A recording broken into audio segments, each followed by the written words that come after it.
Agora na Rádio Câmara, painel eletrônico.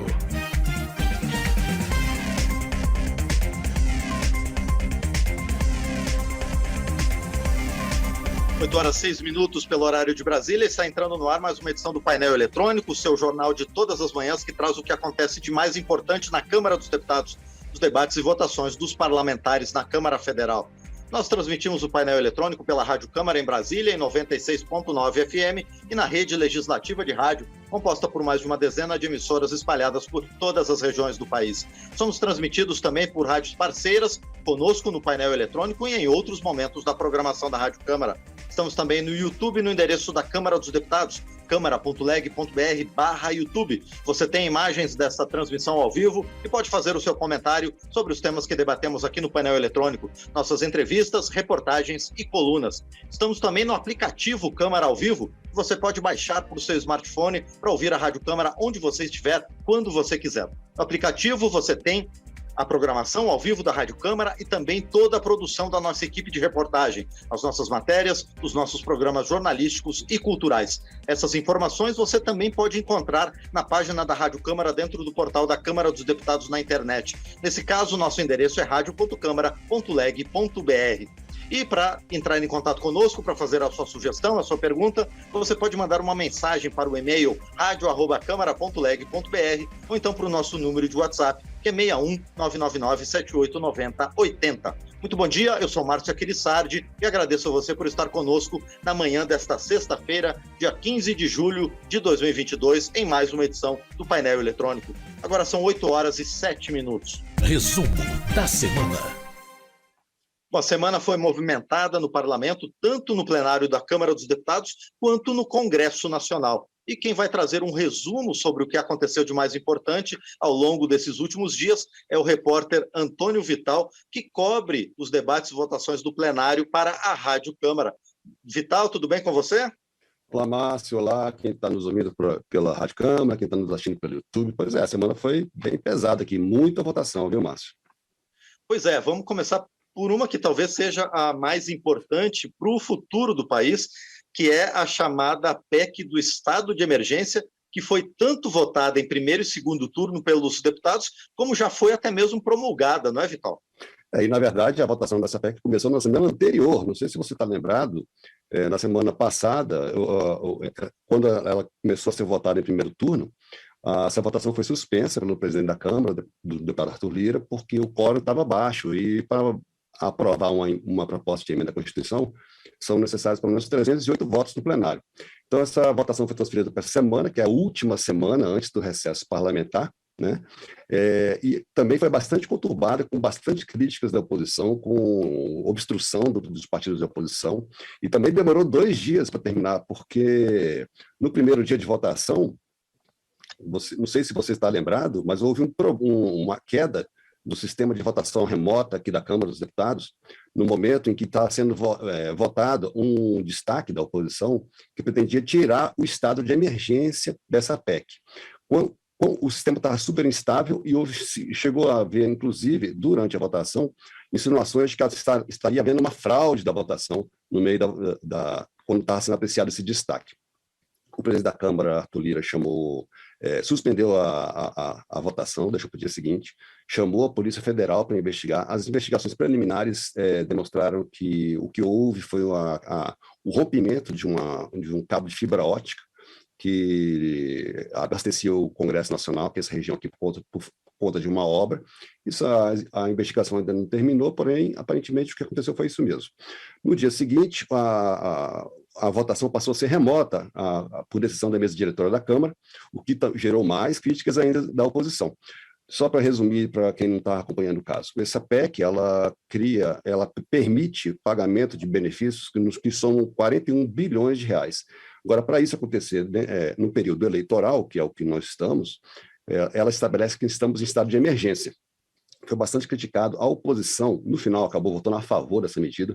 No meio da votação, tentou fazer mudanças. Tentou, por exemplo, tirar o estado de emergência, que foi justamente esse destaque a votação foi interrompida quando houve esse problema no sistema de votações da Câmara, e tentou fazer com que esses benefícios fossem perenes, porque a PEC estabelece que eles só terão validade até 31 de dezembro desse ano. Por isso, houve muitas acusações e muitas críticas da oposição, e não só da oposição, de outros partidos, inclusive de deputados de partidos que votam muitas vezes a favor do governo, de que essa PEC teria interesse eleitoral, o que foi negado pela bancada governista, que alegou que, na verdade, ela seria uma PEC necessária para aliviar um pouco o bolso das pessoas mais pobres nesse ano, no meio dessa crise econômica pós-pandemia, porque essa PEC ela aumenta o valor do Auxílio Brasil de R$400 para R$600 e também concede outros benefícios, né? Por exemplo, um vale de R$1.000 para caminhoneiros autônomos, prevê também benefícios para taxistas que ainda precisam ser regulamentado pelo governo, ainda não está definido como seria. Então, essa foi só uma das coisas que aconteceu essa semana, viu, Márcio? Foi tanta coisa que eu trouxe até uma lista aqui para não esquecer nada. Pois é, a segunda delas, também de importância grande, é o piso salarial da enfermagem agora é uma garantia constitucional, é isso, Vital? O que acontece é que, não sei se vocês estão lembrados, que 2 meses atrás o Congresso aprovou uma lei que estabelece o piso da categoria, né, dos profissionais da enfermagem, o que é uma luta de quase 30 anos, que tem projetos nesse sentido tramitando aqui no Congresso. Esses projetos, até agora, não tinham ido para frente por conta de um impacto muito grande que teria nas contas, não só dos estados e municípios, como também dos hospitais privados, principalmente das Santas Casas. Esse projeto que foi aprovado aqui na Câmara, no começo de maio, estabelece um piso de R$ 4.700 para enfermeiros, R$ 3.325 para os técnicos de enfermagem, R$ 2.375 para auxiliares e parteiras. Isso valeria para estados, municípios, governo federal e hospitais privados. Existe uma preocupação muito grande aqui na Câmara, porque tem uma bancada muito forte de deputados que são ligados às Santas Casas, de que não haveria recursos necessários para que esses hospitais bancassem esse gasto extra. Então, 2 meses atrás, quando foi aprovado aqui na Câmara, houve um acordo para que fosse aprovado o projeto, tanto na Câmara como no Senado, que envolveu o seguinte, que seria necessário encontrar fontes de recurso para esse gasto. Por isso, esse projeto que foi aprovado 2 meses atrás não foi sancionado até hoje, e até hoje não virou lei.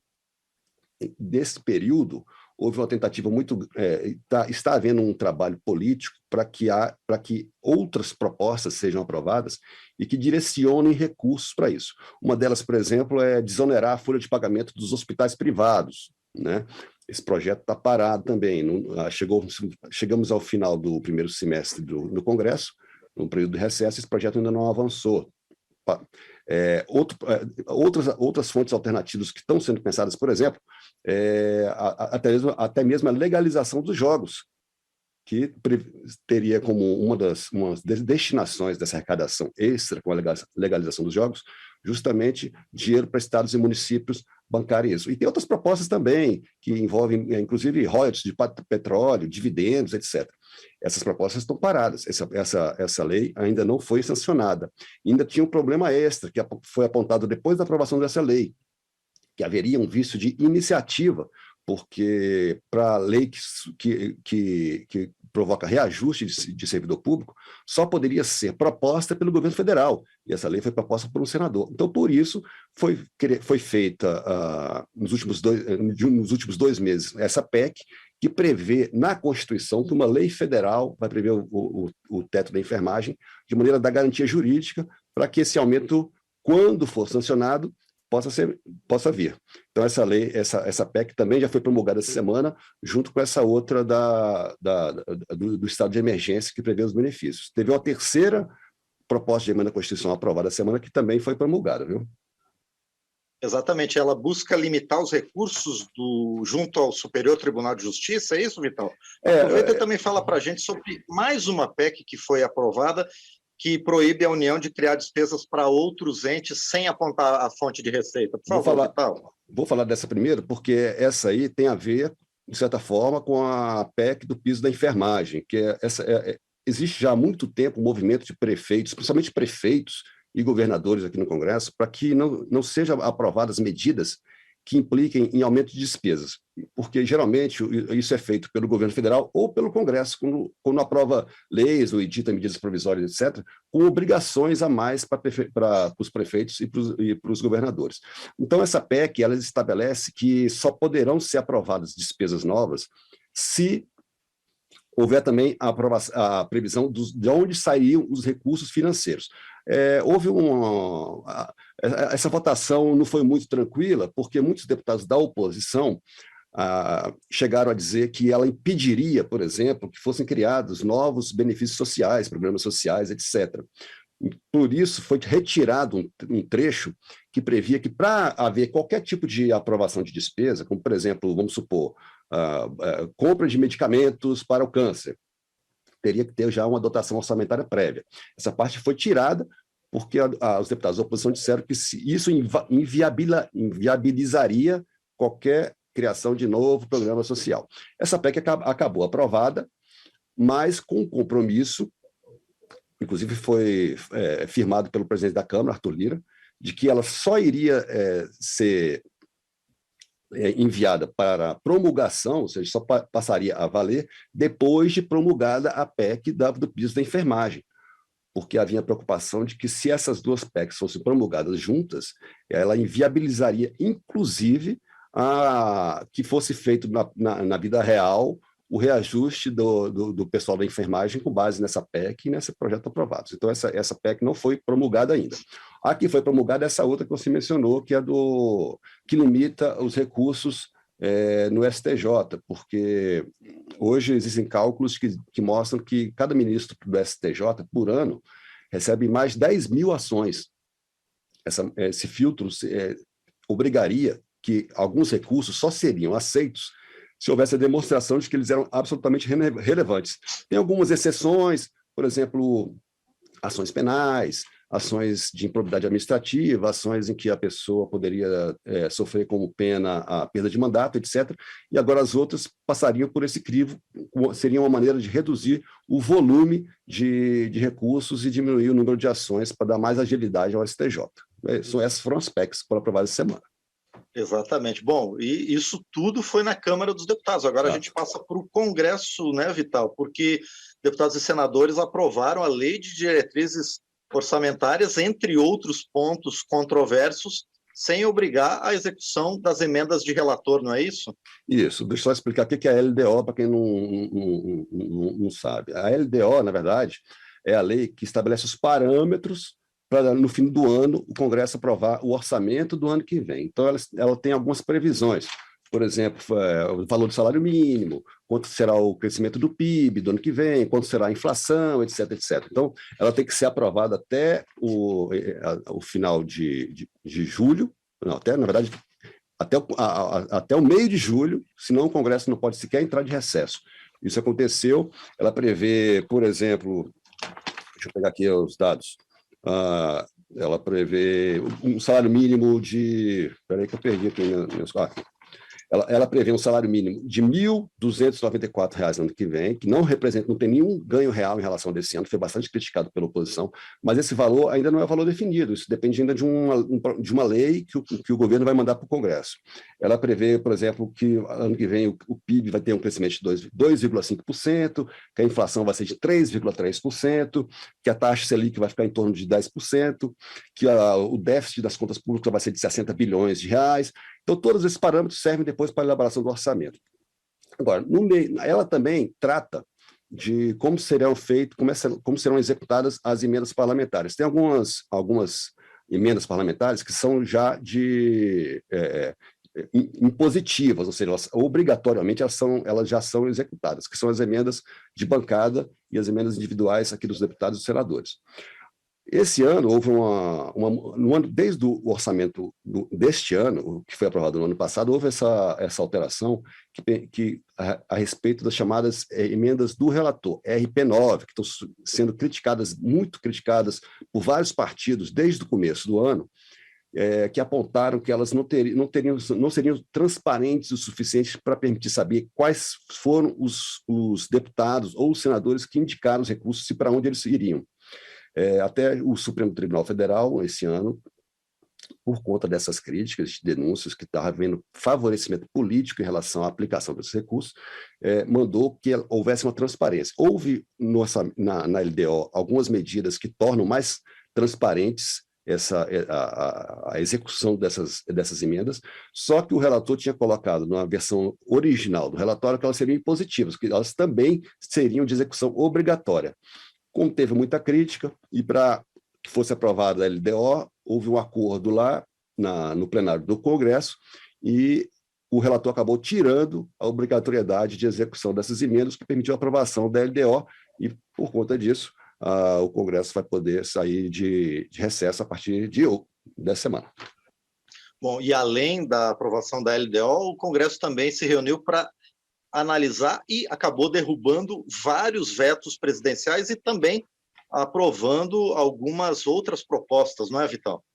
Teve, além a LDO é um projeto de lei do Congresso Nacional, que se chama de PLN. Teve outros PLNs, eu não vou falar todos, porque senão a gente ia ficar aqui 1h30 falando. Tá? Mas teve, por exemplo,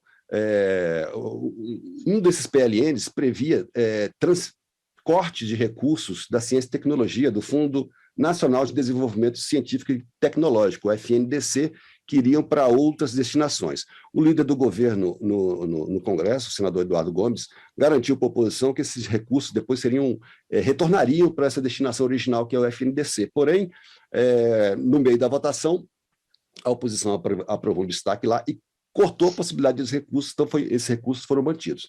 Teve também um outro PLN que permite, que tem a ver com um processo judicial que já tá desde os anos 50, que prevê que a União indenize a Prefeitura de São Paulo em 24 bilhões de reais por conta da posse do Campo de Marte. Então, esse recurso também foi aprovado. Essa semana vai permitir que o Campo de Marte, o aeroporto que tem lá, mais ou menos no centro de São Paulo, seja colocado dentro de um leilão de privatização, a partir desse pagamento.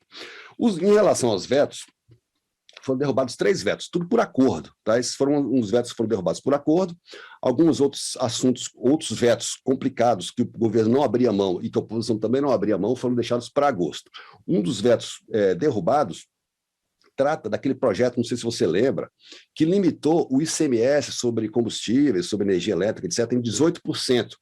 Né? Foi uma medida que foi aprovada no Congresso mais ou menos um mês atrás, com o objetivo de reduzir a conta de luz, reduzir o preço da gasolina, etc. Só que quando foi aprovado aqui na Câmara e no Senado, a aprovação foi feita mediante um acordo que previa que, se os estados tivessem um prejuízo com a redução do ICMS, porque o ICMS é o imposto mais importante dos estados. Por exemplo, sobre a gasolina, hoje é cobrado mais ou menos 30%, era cobrado 30% de ICMS sobre a gasolina. Essa alíquota caindo para 18%, obviamente, ia representar uma perda de arrecadação. Então, esse projeto previa que houvesse uma compensação do governo federal para os estados. Quando foi para a sanção presidencial, o presidente Bolsonaro vetou essa parte da compensação para os estados, com a alegação de que os estados estariam tendo uma excessiva arrecadação de ICMS esse ano. Então, com base nisso, como foi feito um acordo na época da aprovação, foi feito um acordo agora na sessão do Congresso, quando foi votado esse veto, pela derrubada desse veto com a concordância do governo, com base no acordo anterior.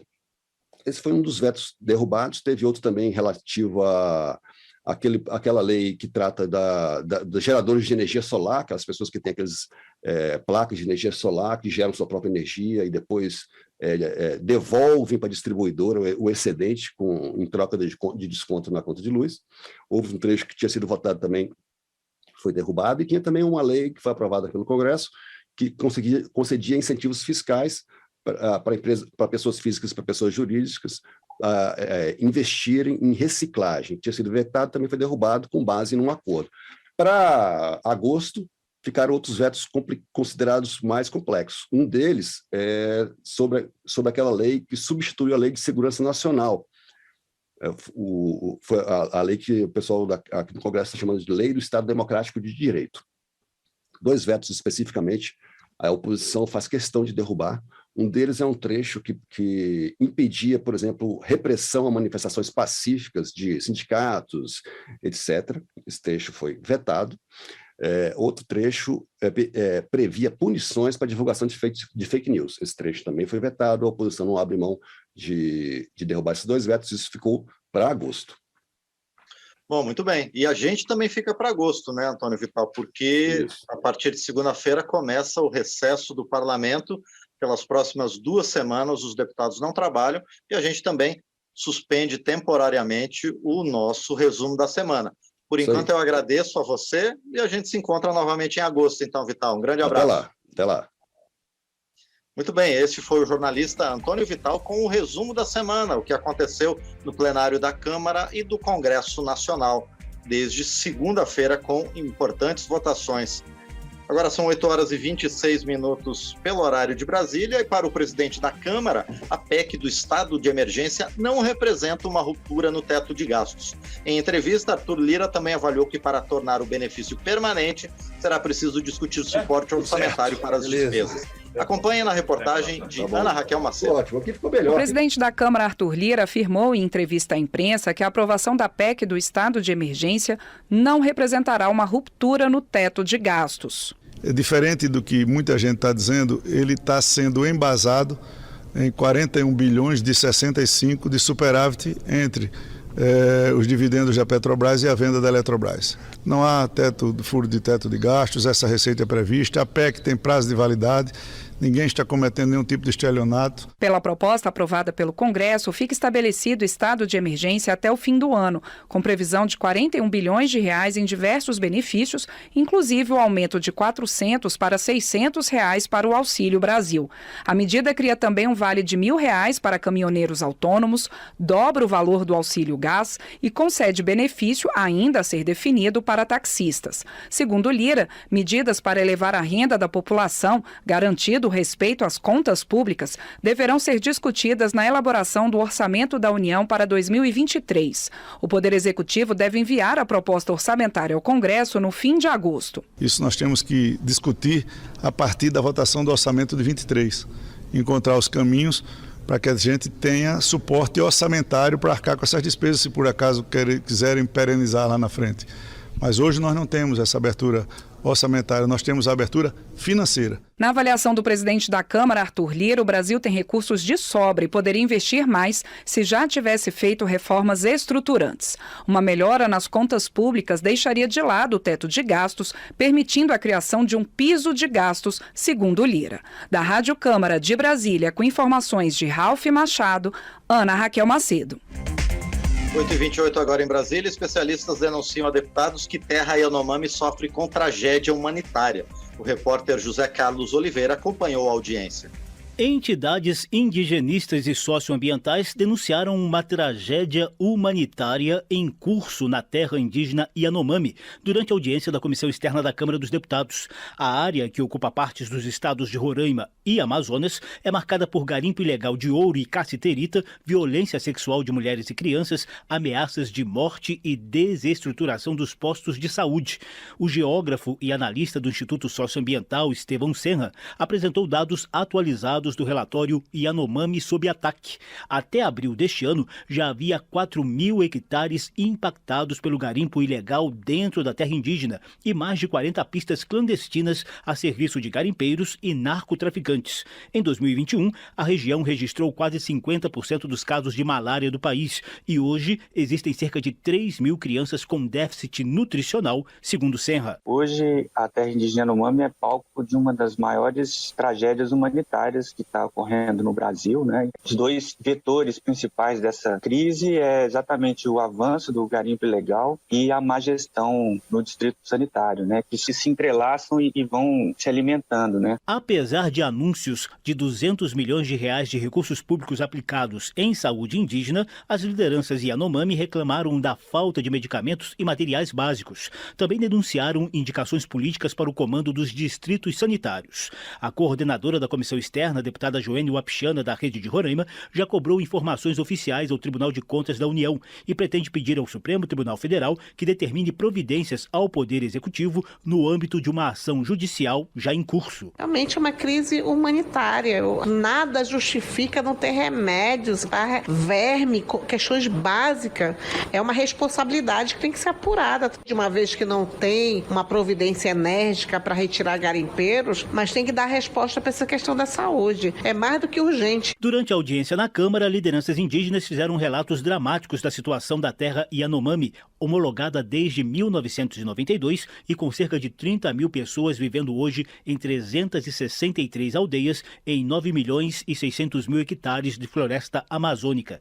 A região é palco de desmatamento, destruição do leito dos rios, contaminação por mercúrio, aumento dos casos de malária, acirramento de conflitos e violência, perda da soberania alimentar e desnutrição infantil. O vice-presidente da Rutucara, Associação Yanomami, Dário Copenaua, citou o caso da comunidade Omosh para mostrar o avanço do garimpo ilegal sobre área que deveria estar protegida. A comunidade e garimpo fica muito próximo, por isso as nossas crianças tomando água poluída por mercúrio. 615 Yanomami foram ameaçados de morte. Os garimpeiros tomaram a conta a posto de saúde Yanomami. Então, na terra Yanomami, Uraricuera está virando quase cidade. Já tem cantina, prostituição entre os garimpeiros ilegais. Dário Copenaua confirmou o avanço do narcotráfico na terra indígena, que fica em área de fronteira.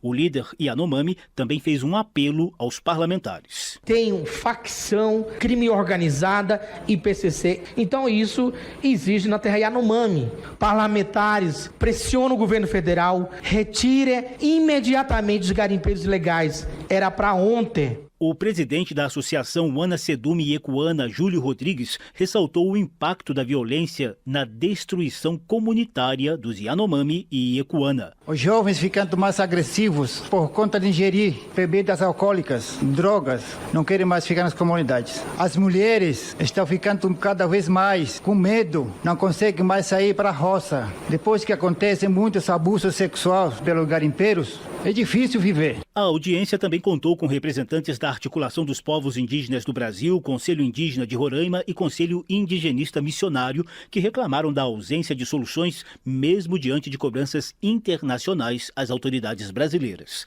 Da Rádio Câmara de Brasília, José Carlos Oliveira.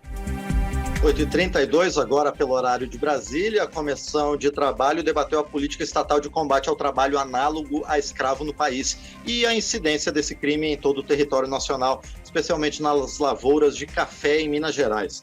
Segundo o setor de inspeção de trabalho do Ministério da Economia, em pouco mais de 2 décadas, contadas a partir de 1995 até o ano passado, as autoridades realizaram 57.644 resgates de trabalhadores nessas condições. E sobre o assunto, a gente conversa agora com um dos autores do requerimento para o debate que aconteceu aqui na Câmara, o deputado Rogério Correia, do PT de Minas Gerais. Deputado, bom dia, obrigado por estar aqui no painel eletrônico. Bom dia, eu que agradeço vocês o convite, é um prazer estar novamente aqui no painel eletrônico com vocês. E os dados são realmente assustadores, Márcio. Veja bem, além do número que você colocou dessas décadas, só mês passado foram resgatados em lavouras de café em Minas Gerais 70 trabalhadores escravos, né, ou serviço análogo à escravidão. Inclusive, um deles entrou ontem ao vivo com a gente, enquanto fazíamos audiência pública, e nos contou como que se dá essa escravidão e como que eles são colocados nessa situação tão deprimente. Na verdade, eles vão para fazer a apanha do café, chegando lá, a empresa não ficha na carteira, o que é pago a eles é pago em cheque para que eles não possam descontar, e é sempre uma miséria, e eles recolhem deles toda a documentação. Eles ficam impossibilitados de ir embora e ficam ali trabalhando praticamente para comer. Não existe condições de requentar a comida, então comem comida fria, muitas vezes a comida fica azeda, eles não comem, não tem água potável, eles têm que se virar, então é uma condição completamente terrível. E isso se dá em empresas, muitas vezes empresas grandes, viu? Que fazem exportação de café. Ele citou, inclusive, uma dessas empresas, a Clem, que foi essa onde ele trabalhava, que é uma empresa grande, trabalha com café orgânico, exporta café, faz propaganda internacional e aceita essas condições de trabalho escravo. Então a reunião foi nesse sentido um retrato do que acontece e do ponto de vista concreto, né? Um trabalhador fez a denúncia ao vivo na nossa audiência pública. Agora, deputado Rogério Correia, então a gente pode está presenciando um crescimento do trabalho escravo ou análogo a escravo no país, deputado? Sim, e foram colocados os motivos. Nós tivemos vários debatedores que estudam o assunto, tanto do Ministério Público do Trabalho quanto organizações não governamentais de direitos humanos, e os motivos disso é o aumento da miséria no Brasil, o aumento do desemprego. Isso faz com que os trabalhadores se submetam a essas condições. E a fome, né, a miséria, o desemprego aumentaram muito no Brasil. E a inflação também contribui para isso. Então, os trabalhadores acabam que são submetidos a essas condições exatamente pela piora das condições de vida, né, no nosso país. Isso foi muito denunciado. E, além disso, o próprio governo também, ele não toma as medidas necessárias, os fiscais não são contratados, não existe concurso público. Então, não existe uma política real do governo para coibir esse tipo de ação. Você lembra que o Ministério do Trabalho chegou a ser extinto. E isso era feito dentro do Ministério do Trabalho. Emprego é este combate. Tá? Eu tenho feito várias emendas parlamentares, não apenas eu quanto outros, para colocar rubricas que não vêm no orçamento para dar condições de ter diária, dos fiscais poder se deslocar. Nem isso é considerado pelo governo. Então não há, mesmo com o aumento da miséria e tudo, uma política do governo para combater o trabalho escravo. Essa denúncia também foi muito feita e responsabilizados assim o governo Jair Bolsonaro pelo aumento das condições de trabalho escravo ou análogo à escravidão. Há estimativas, deputado Rogério Correia, sobre o déficit de pessoal e também sobre os problemas de infraestrutura para a fiscalização do trabalho? Exatamente. E foi muito solicitado que nós fizéssemos exigência de contratação imediata de auditores. Tem 10 anos que não tem concurso público. Então, eles pararam os concursos. O último concurso realizado há 10 anos, as pessoas já foram chamadas. Nem todos ficam, porque o salário também é pequeno. E há sempre essa ameaça que tem pairado sobre o serviço público. E também as condições para que eles trabalhem são cada vez piores. Então tem levado, sim, a um abandono, né, dessa política. Então uma das exigências que nós vamos fazer, nós vamos provar em agosto um requerimento exigindo a imediata abertura de concurso público para auditores fiscais. Nós fizemos, inclusive, uma homenagem àqueles auditores fiscais que foram mortos em Unai. Isso é outro problema. Aquela chacina de Unai, onde morreram auditores fiscais, motoristas, e até hoje não estão presos os mandantes, que são os Mânicas. Inclusive um deles chegou a ser prefeito em Unai, e dono de imensas fazendas, foi o mandante do crime. Agora ele foi condenado, mas recorre em liberdade. Então também a impunidade foi colocada contra outro motivo. Nós ficamos, inclusive, de ir ao Supremo Tribunal de Justiça, para pedir que eles façam uma intervenção maior para agilizar os processos que existem de denúncia, né, e que possam ser punidos os que são responsáveis pelo trabalho escravo. Foi outra deliberação que nós tivemos para que não haja essa morosidade na justiça criminal em relação a esse assunto. Então, esses dois requerimentos nós pretendemos já aprovar na próxima reunião. Fiquei também de fazer uma visita técnica, nós já temos requerimento aprovado, lá no sul de Minas, para conhecer essas lavouras de café onde tem tido trabalho escravo, que é também no sentido de mostrar que nós queremos coibir essa prática. E outra decisão importante nossa, e isso é fundamental, é que foi aprovada uma emenda constitucional de número 81, que ela permite a desapropriação fundiária, ou seja, desapropriar, retirada dos proprietários das fazendas, onde se cometem esses crimes. E essa emenda constitucional ainda não foi regulamentada pelo governo até hoje. Então nós queremos a imediata regulamentação, porque quando essas fazendas que fazem esse tipo de trabalho forem tomadas para o poder público, com certeza isso vai coibir que outros latifundiários ou empresas agrícolas façam uso desse trabalho escravo. E esse trabalho escravo é feito porque dá lucro, viu? É impressionante como é que as pessoas trabalham nesse sentido.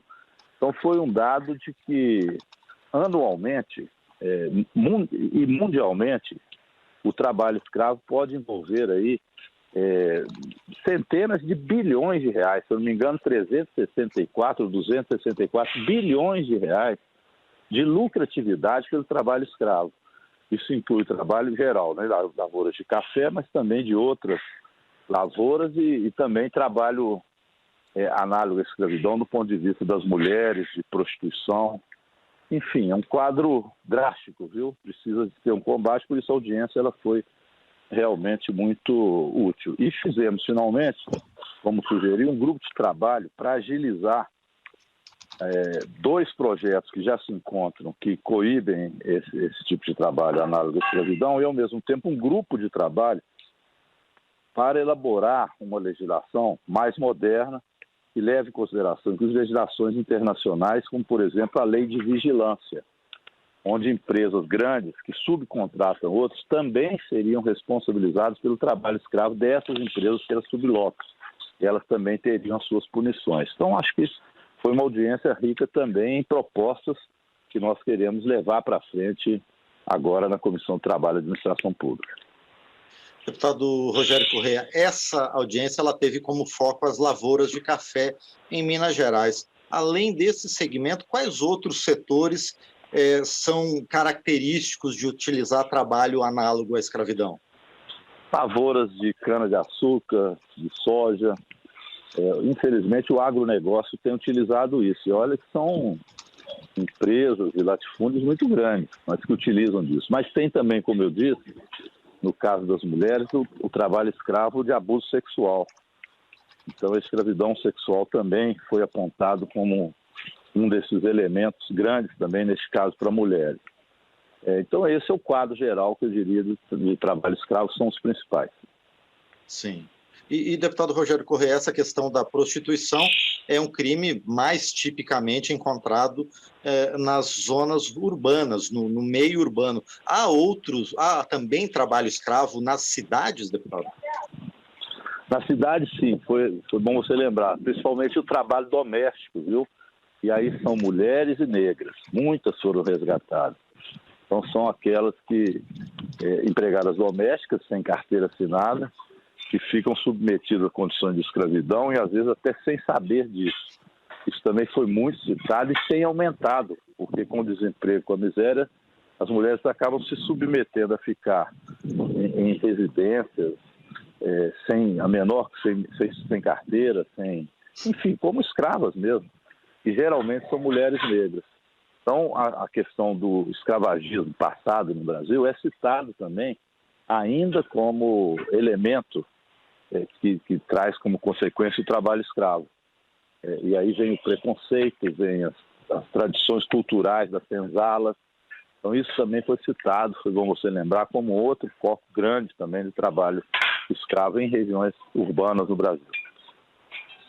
Agora, deputado Rogério Correia, com essas ações da comissão que o senhor citou aqui para a gente, o senhor considera que as políticas públicas para combate ao trabalho escravo e análogo, elas podem voltar a ser aprimoradas, deputado? Qual a sua expectativa?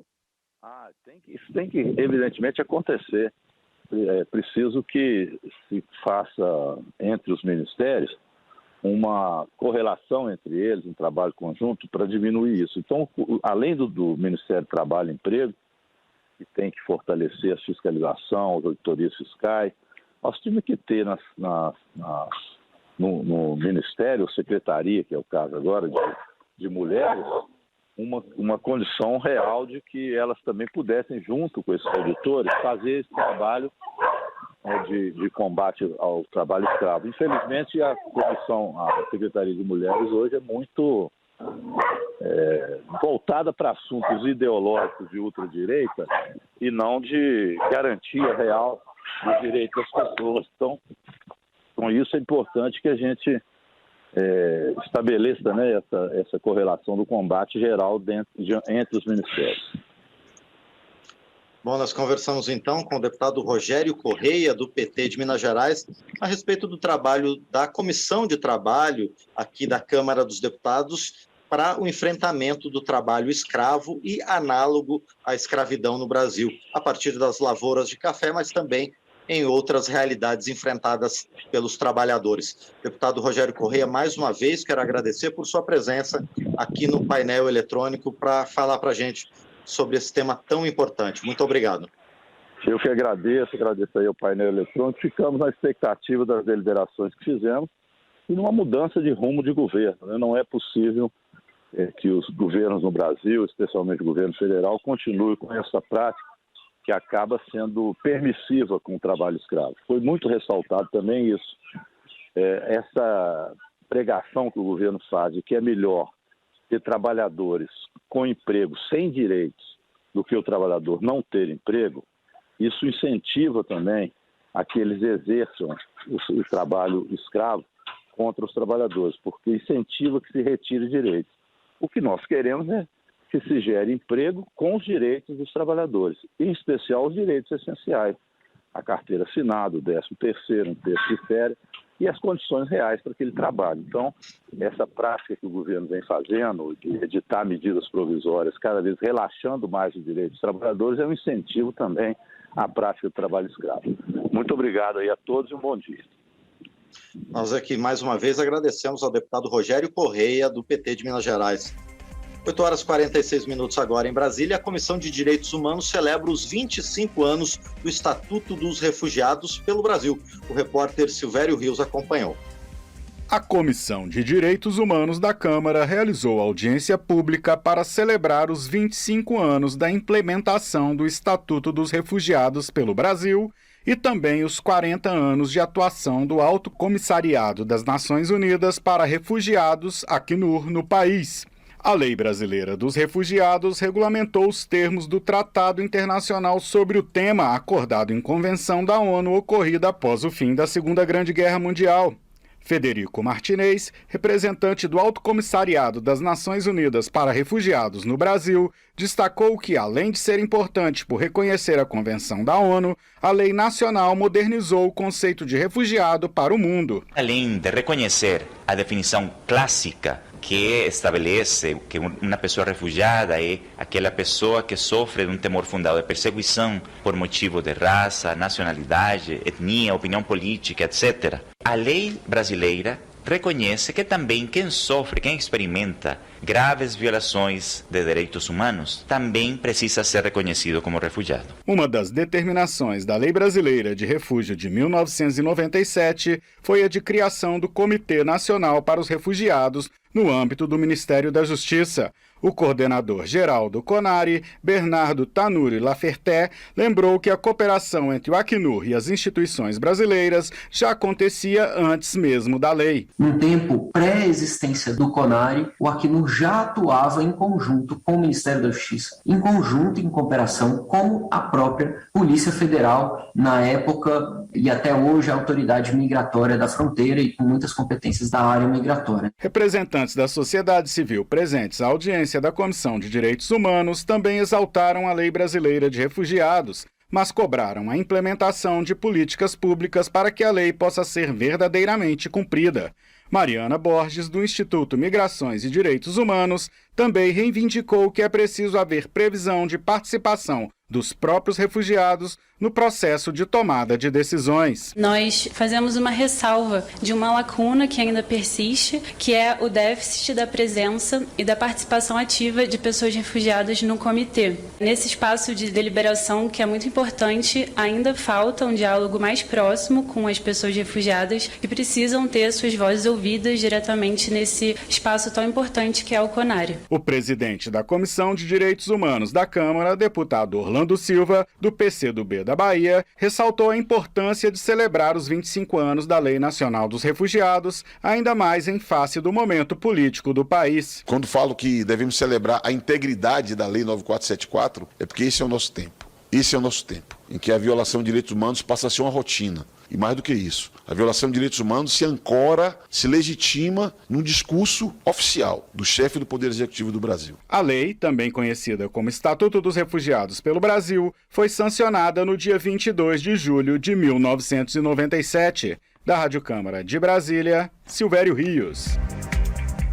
Agora são 8h49 em Brasília. A comissão que trata na Câmara dos Deputados das pessoas com deficiência aprovou proposta que reforça na lei os direitos dos autistas. Confira na reportagem de Luiz Cláudio Canuto. A Comissão de Defesa dos Direitos das Pessoas com Deficiência da Câmara aprovou proposta que garante à pessoa com um transtorno do espectro autista todos os direitos estabelecidos no Estatuto da Pessoa com Deficiência. O projeto modifica a Política Nacional de Proteção dos Direitos da Pessoa com Transtorno do Espectro Autista. A política para pessoas com transtorno do espectro autista já determina que elas sejam consideradas pessoas com deficiência para todos os efeitos legais. Mas o relator, deputado Pompeu de Matos, do PDT do Rio Grande do Sul, alerta que o autismo é de difícil constatação, o que prejudica usufruir os direitos que já são assegurados às pessoas com deficiência. O projeto acrescenta um parágrafo na lei que cria a Política Nacional dos Direitos dos Autistas, que tem pouco menos de 10 anos. Ela estabelece que a pessoa com transtorno do espectro autista goza de todos os direitos e garantias previstos na Lei Brasileira de Inclusão da Pessoa com Deficiência, sendo considerada deficiente para todos os efeitos legais. Então nós temos que fazer redundância, fazer uma lei dizendo que tem que ser cumprida a lei que dá o direito ao deficiente de ser amparado pela lei e receber os direitos que a lei lhe confere. É uma coisa incrível. O Estado brasileiro não está amparando os autistas do Brasil, filhos desse país, brasileiros natos que merecem e que precisam e que têm direito. Por isso a nossa briga e por isso a aprovação dessa lei. O texto aprovado é o substitutivo do relator, Pompeu de Matos, ao projeto de autoria do deputado Alexandre Frota, do PSDB de São Paulo. A proposta será analisada em caráter conclusivo pela Comissão de Constituição e Justiça e de Cidadania, ou seja, não precisa passar pelo plenário. Na mesma reunião, a comissão aprovou o projeto que inclui a nutrição entre os direitos dos autistas, apresentado pelas deputadas do Republicanos Aline Gurgel, do Amapá, e Maria Rosas, de São Paulo. O texto insere a medida na lei que institui a Política Nacional de Proteção dos Direitos da Pessoa com Transtorno do Espectro Autista. A proposta também ainda precisa ser votada na Comissão de Constituição e Justiça. Da Rádio Câmara de Brasília, Luiz Cláudio Canuto. 8h52 agora pelo horário de Brasília. Nós sempre encerramos a sexta-feira no painel eletrônico com o quadro Conversa de Elevador, em que o jornalista Humberto Martins e a psicóloga Marta Vieira, do Departamento Médico da Câmara dos Deputados, falam conosco sobre temas do cotidiano. E a conversa dos dois de hoje é sobre a linguagem das flores. Vamos ouvir. Ô Marta, tudo bem? Oi, Humberto. Ô Marta, eu estou lendo um livro fantástico, chama A Linguagem Sentimental das Flores e o Namoro às Escondidas no Rio de Janeiro do século XIX. Como é que é isso, Humberto? É sobre o quê? Esse livro é muito interessante porque ele mostra como se construiu um código todo especial entre os amantes, vamos dizer assim, os namorados. Candidatos, os candidatos. O flerte. O flerte, que usava como referência as flores, né? Então, você imagina, é um livro que surge na França primeiro, 1819, que chamava Linguagem das Flores e que é trazido para o Brasil, mas ele é um código, né? Um código de paquera, mas de é engraçado, romance. é que na França ele era mais do que isso. Você contava mitologia, história, e no Brasil ficou mais restrito assim, o significado de cada planta. Porque não é só flor que tem. Ah, entendi. Então, por exemplo, assim, se eu estou apaixonado, eu mando uma rosa vermelha. Se meu amor é puro e platônico, eu mando uma rosa branca. Olha, não, é muito mais sofisticado. Dá um exemplo aqui. aí, por exemplo, você não só tinha declarações de amor, que é uma coisa básica, né? Mas você também tem forma de marcar os encontros a escondidas. Dá um exemplo, sim, fiquei curiosa. Por exemplo, e manifestar estado de espírito. Então tem assim, por exemplo, amor perfeito. Significava existo só para ti. Isso aí já era uma cantada, né? Eu acho que uma vez eu ouvi falar que violeta é ciúme. Não sei. Estou com ciúme. Mas eu sei aqui, ó, por exemplo, Tâmara. No passeio nos vemos. Mas que passeio? Aonde? Marco local também? Não, no passeio. No passeio público, normalmente. No passeio público. Então, por exemplo, trevo. Vem segunda-feira. Já é o dia marcado. Olha. Vem segunda-feira. Olha só. Tinha uma trepadeira amarela que vem pela porta da rua. Já é para você evitar de estar de cara com o pai da candidata, o pai é o marido? Eu sei lá, pois é. E aí, por exemplo, tinha a primavera, que é uma espécie de... o bougainville, né? Desejo amar. E aí tem mais. Tem, por exemplo, hortelã preta. Por ti sinto ardor.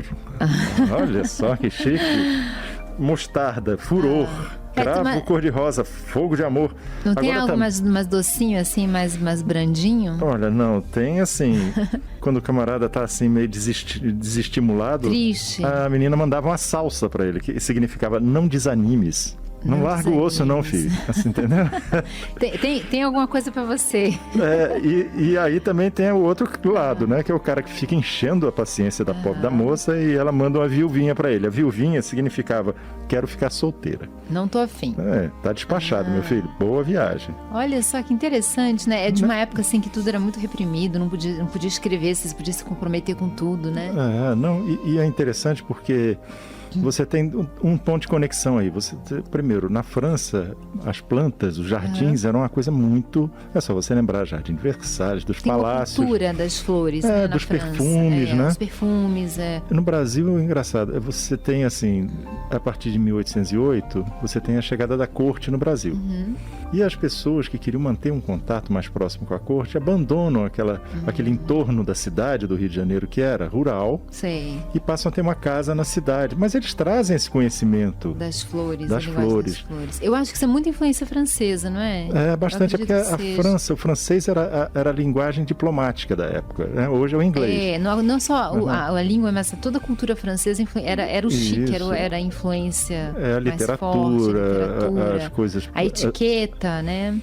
Você tem ainda uma forte impressão da corte francesa, mesmo já não sendo no século XIX aquela corte antiga, né? E você sabe que essa coisa das flores, isso é muito forte na França até hoje. Eu ouvi dizer que na França, em Paris, por exemplo, é muito comum as pessoas saem para comprar o jantar e compram flores. Você comprar flores para enfeitar a casa é coisa de todo dia.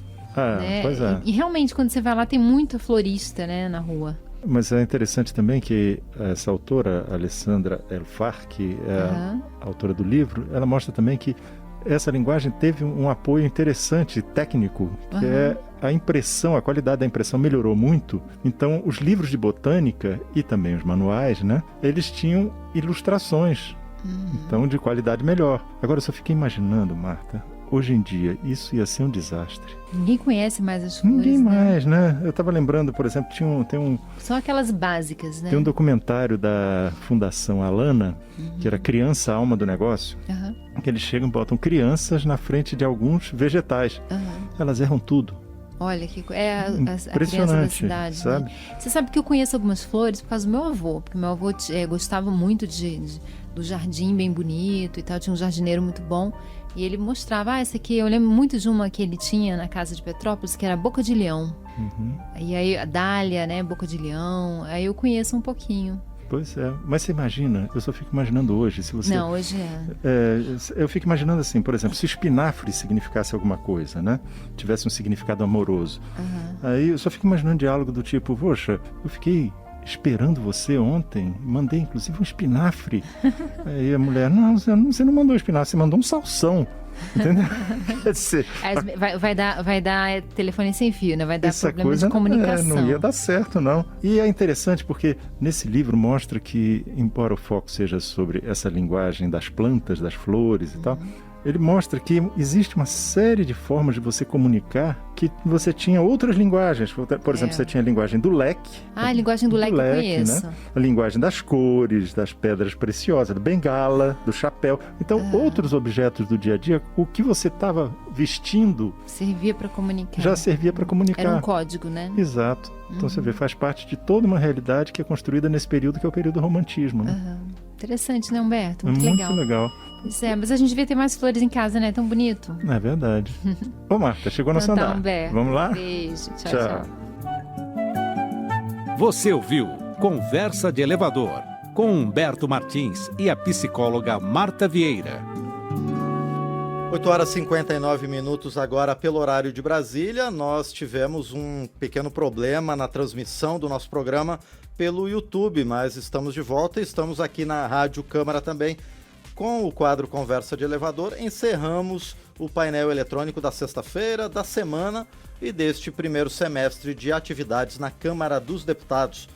O programa de hoje teve produção de Marcos Brito e Mércia Maciel, trabalhos técnicos de Bibiano Nunes, Gilson Ribeiro, Antônio Marques e Gilmar Nunes, edição de Ana Raquel Macedo, Marcelo Larcher e Márcio Aquilissardi. Diretor Executivo de Comunicação e Mídias Digitais é Luiz Otávio Veríssimo. Secretário de Comunicação, o deputado Acácio Favacho. Secretário de Mídias Digitais, o deputado Alex Santana. Eu sou Márcio Aquilissardi e agradeço a você por estar conosco no painel eletrônico hoje, ao longo de toda esta semana e ao longo de todo este semestre. Desejo a você um bom dia, um bom final de semana. O painel eletrônico entra em recesso parlamentar e nós retornamos em agosto com as nossas edições. Então, nos vemos em agosto. Até mais. Você acabou de ouvir Painel Eletrônico.